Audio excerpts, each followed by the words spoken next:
Europe's crypto industry wants staking clarity as regulations loom. The EU and UK may both be contemplating new rules to cover crypto staking, as regulatory action in Switzerland and Singapore offers a cautionary tale. Crypto staking has so far escaped specific regulation in Europe, but many in the industry wonder if it's helpful to maintain a regulatory gray area. There's a dilemma for the sector here. Setting detailed rules for the still developing staking sector could prove premature. But recent moves in Singapore and Switzerland show the risk of keeping a legal vacuum, into which regulators may rush to impose heavy-handed restrictions. This article is part of CoinDesk Staking Week, the European Union's markets in crypto assets, while MiCA makes the bloc the world's first major jurisdiction with a more or less comprehensive crypto law, covering everything from stablecoin issuance to insider trading, but even MiCA leaves staking out. That's a gap that needs to be fixed, says the European Central Bank's Christine Lagarde, who's called for the service, in which crypto holders can post their assets to earn passive income, to be addressed in a MiCA sequel.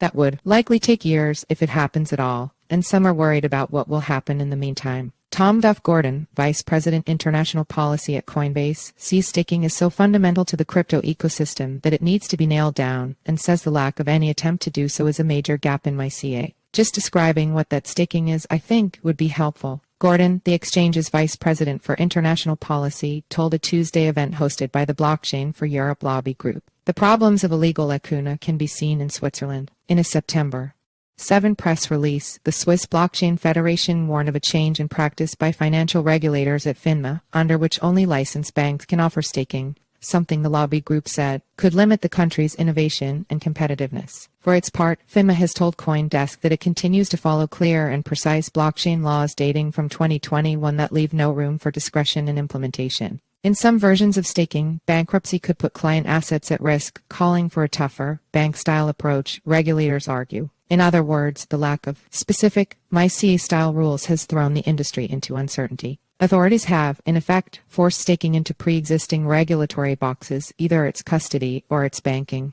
But it's not just Switzerland where an overly blunt approach is causing problems. Singapore has forbidden crypto providers from facilitating staking by retail clients, and some EU laws are venturing into the topic, even before defining exactly what it is. The bloc's newest tax rules, known as DC8, cover staking, requiring crypto providers to notify tax authorities of any profits their clients make. From staking and lending, people can obtain certain gains, and those gains are interesting from the tax perspective. Luis Calvo Pera Martinez, an official from the tax arm of the European Commission, told the same event, adding that it would be good for legal certainty to have a legal definition for those services which now, I wouldn't say is lacking, but could be put more black on white. See also, the state of staking. 5 takeaways a year after Ethereum's merge. Gordon also favors having that legal certainty sooner rather than later, not via heavy-handed and potentially over-hasty regulation, but simply to establish that staking is a low-risk activity to secure a blockchain network. I worry that there's a lot of confusion with regulators about staking is a lending product. Staking is some kind of managed investment product, he said, moving too fast and too bluntly on staking.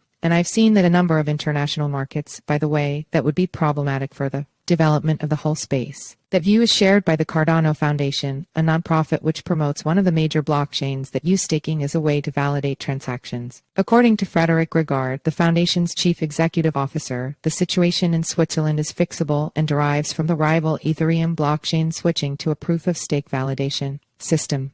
Regulators' concerns grew given the size and significance of Ethereum, together with the fact that staked ETH can't always be returned immediately and could be lost altogether, meaning the service resembles bank deposits rather than custody, Gregard told CoinDesk. FINMA officials have been very clear and said, what we're worried about is the lock-in period, and we are worried about the slashing, and we don't have any of that in Cardano, Gregard said. My hope is we'll get to a situation where they will say, staking that does not have those features we will deal with as we did before. Gregard's positive about the discussions he's had with officials in the EU and with regulators in the UK, where the government has also floated the idea of new staking rules. But if greater clarity would be welcome, he's also worried about acting too soon, particularly if staking gets treated as a financial service with all the heavy-handed treatment that implies. We have some time to basically show a lot of non-financial use cases.